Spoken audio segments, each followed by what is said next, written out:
In this video, we'll find the sum of an infinite geometric series.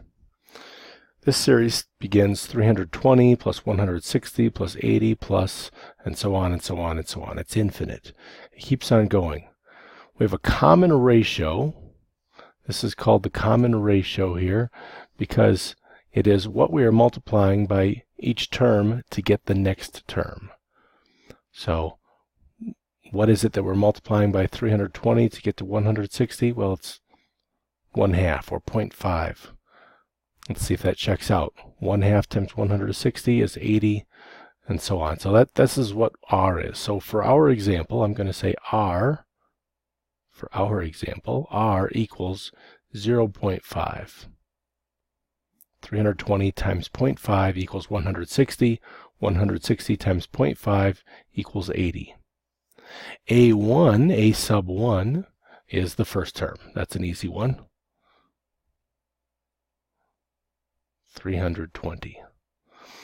So those are the two pieces of information that we need to use this formula for the sum of an infinite geometric series, as opposed to a sum of a finite series where you're just summing up the first five terms or the first 10 terms or something.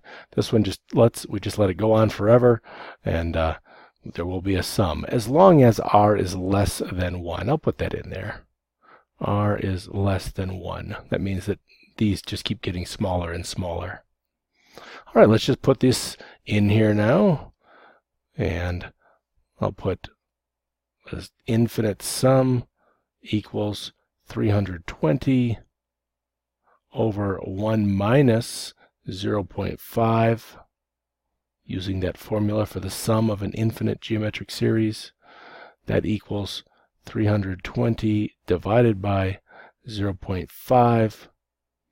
320 divided by 0.5 then will equal 640.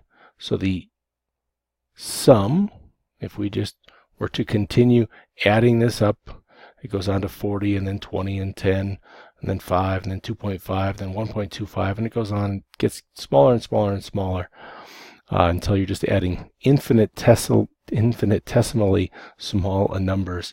And then anyway, the sum gets to 640.